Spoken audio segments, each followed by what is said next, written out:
We continue now at the top of Daf Yud Chesam and Beis in Meseches Taanis. This is Taanis Daf 18b. And the previous Zomar, Rabbi Yochanan said that the halacha was like Rabbi Yossi, that if you have days that are written in Megillas Taanis, not to fast on those days, so the day before is also going to be Aser. And so the Gemara says there's a Stam Mishnah that seems to go against this. And in general, Rabbi Yochanan holds that the halacha is like the Stam Mishnah, so it's a contradiction in Rabbi Yochanan.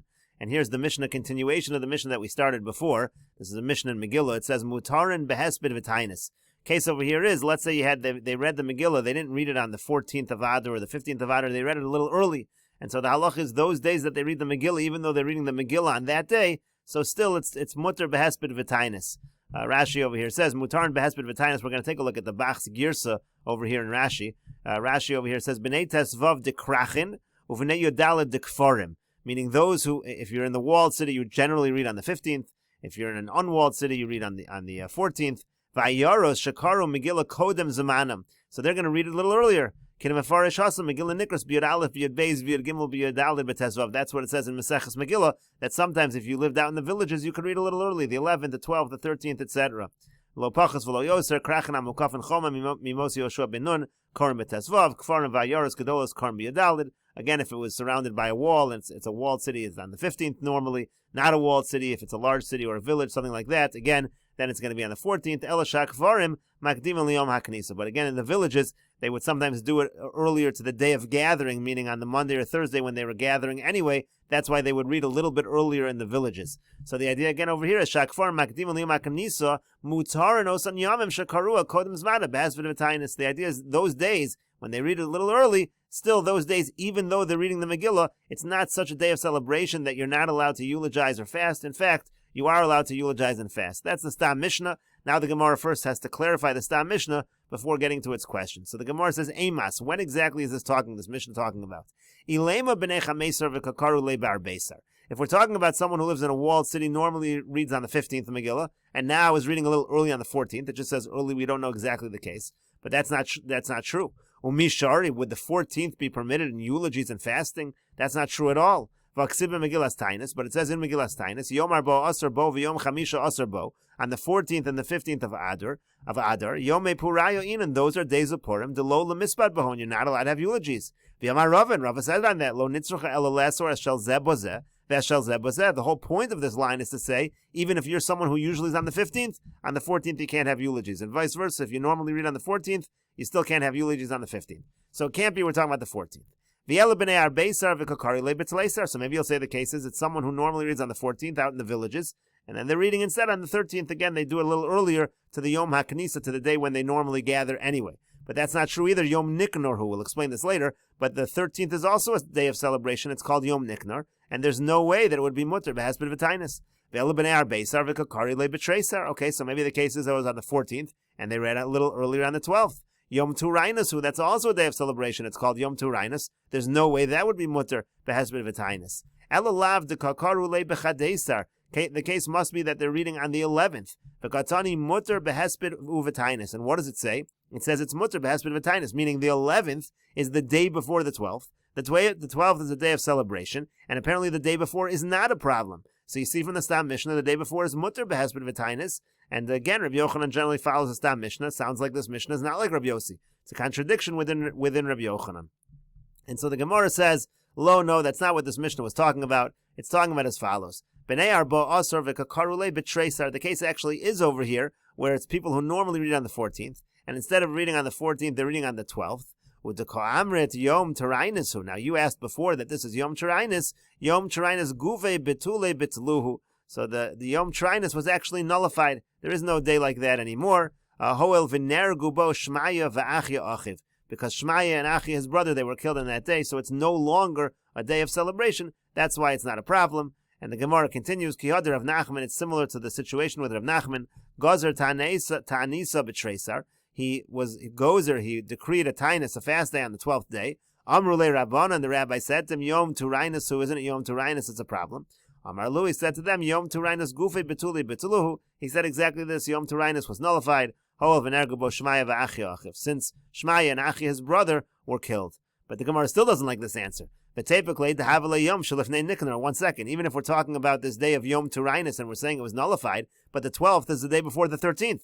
And the 13th, we already said, is also a holiday. It's Yom Nikanor, so it would still be a proof that the day before you're allowed to fast.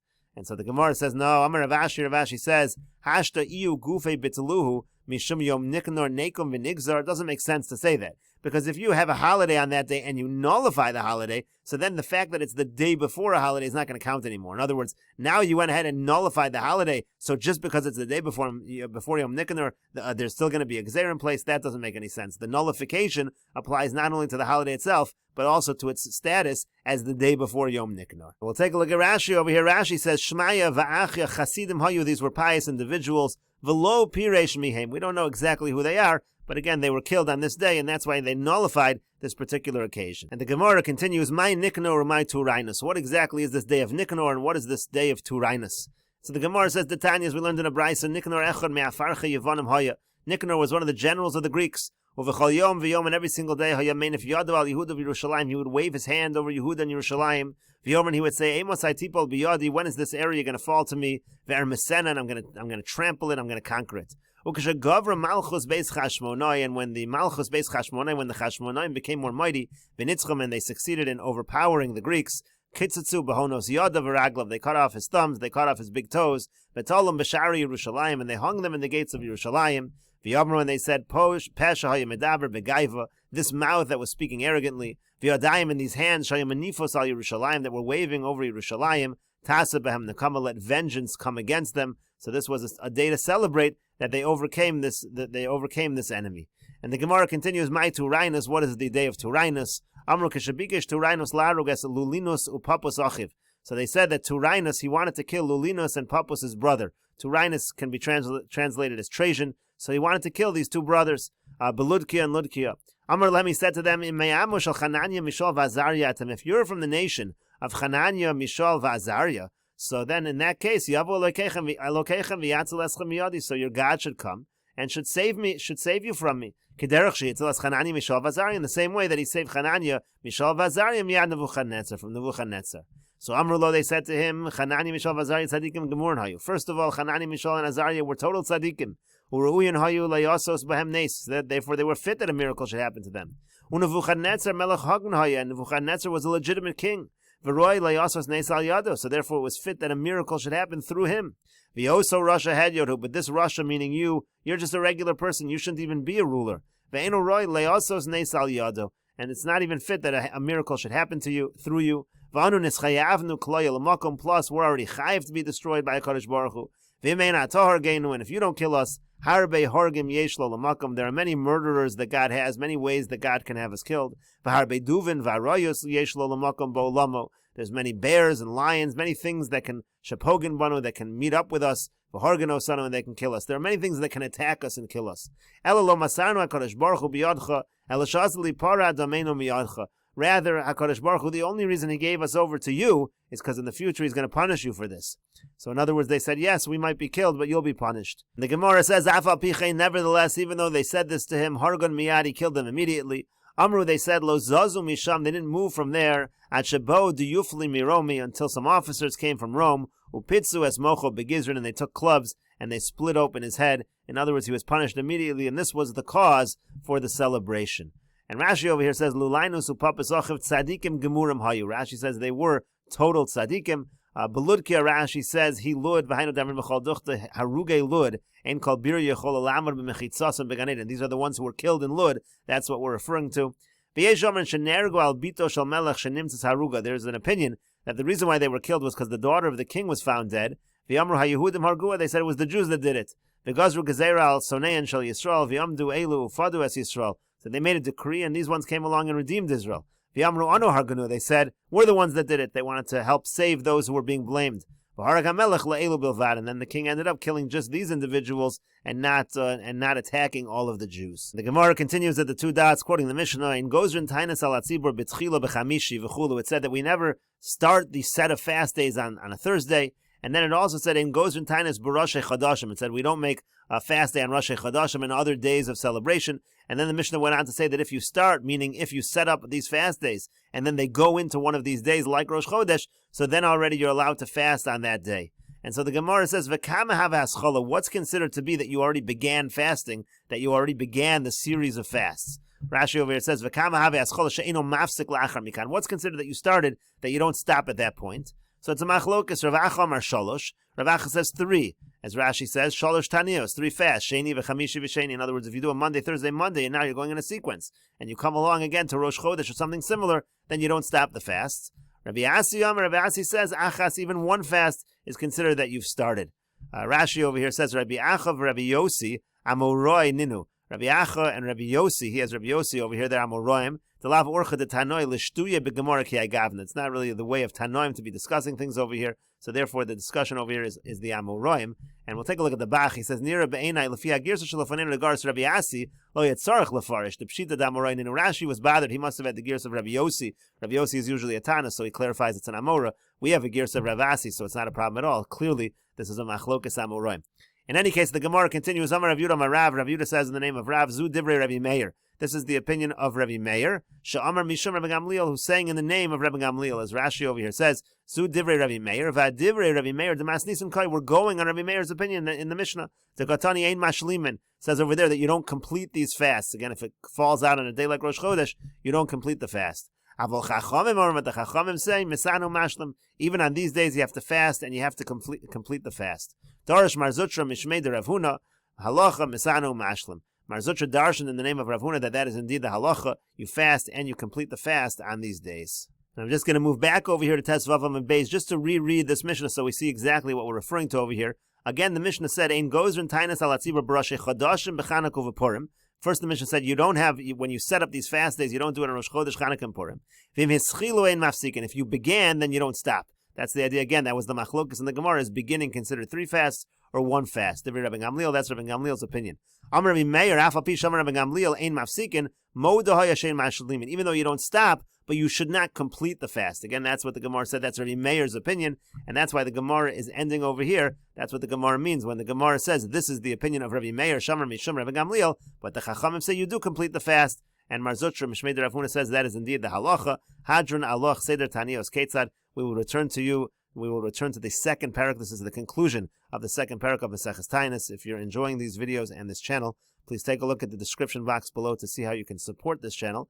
And please like, share, and subscribe. And we will now begin the third parak of Meseches Taanis. And the Mishnah says, Seder Tanios Elu, the ordering of these Tanios, these fast days, Ha'amor b'Ravia Rishona. That's talking about a situation where the first rain didn't come. Rashi over here says, Seder Tanios Elu Ha'amor b'Perak Rishon. In other words, we talked about the different sets of fasts. You have a first set of 3 fasts, and then another set, and each one gets more severe. Shebetchila Yechidim Misanim, originally the special individuals fast. Seder Tanios, a certain order of fasts. V'achakach Tzibor Holchin Misanim Ad Yud Gimel, and then the community fast until 13 of them. Imlonenu, if they were not yet answered. B'Ravia Rishonim, Amar Zman Ravia Rishona Shel Yora. That's all done. That whole sequence is done if the first rain didn't come in its proper time. V'lo Yardu Geshamim, and the rain didn't come. Misanim V'Holchin Keseder Hazeh. Then you follow this order again that we had in Parak Rishon in the first parak. That's all true in those situations. Avol Tzmachim Shashanu. But let's say you have a situation where vegetation had some kind of change that indicates a plague or something negative. Avol tzmachim shashanu, Rashi says, shenishtanu miminhagan, something changes from the natural order. Tachas chitza yatzachuch, tachas sora boasha. In other words, something else. Let's say you have, it should have been a piece of wheat, and something else grows. Something strange is happening. Shelo hayu chitim b'shibolam. Maybe they're not in the proper stalk. So shino yacher, or some other change. Masriyan alein miyad. In that situation, you cry out immediately. Meaning, even in the first set of fasts, you have to do all the stringencies of the later fasts immediately, because that shows again that there's some kind of a plague or some kind of a drought coming, something wrong is happening, and therefore, if you have a situation of a plague, masriyan alein miyad, we cry out immediately. Similarly, let's say it rains, but then there's a break of 40 days between one rain and the next. Rashi says, Bein geshem legeshem, bein revir rishon l'shniya. You have a situation between the first rain and the second rain. Simin batsoresi. That's already a simin that you might be entering a situation of a famine. You might be entering a situation of a drought. So in such a situation, again, you have to cry out immediately. Masriyan alein, you're going to be masriyan right away. Immediately cry out. Memneshi makas betzores. Again, this is a situation of a drought. You have a situation where the crops may not grow properly. Yardul etzmachin avalo yardul il. Another case, Let's say the rain came and it was good for the vegetation, but not good for the trees. La'ilan v'lo litzmachin, let's say it was good for the trees and not the vegetation. Lazev v'lazel, let's say it was good for these. Avalo l'boros, l'shichin, l'amaros. It's not good for the pits or the cisterns or the caves. These are different areas where they try to gather the rainwater. Again, that's also a problem. Masriyan alein miyad, we cry out immediately. Let's say you have one city where, meaning it rains in certain cities, but one city is not getting any rain. Like the pasuk says, I'm going to have it rain on one city, on the other one I'm not. One portion will get rain. Rashi says in this case also it's an indication of some kind of curse. And we'll continue with this discussion in the next video on Daf Yotes Amud Aleph.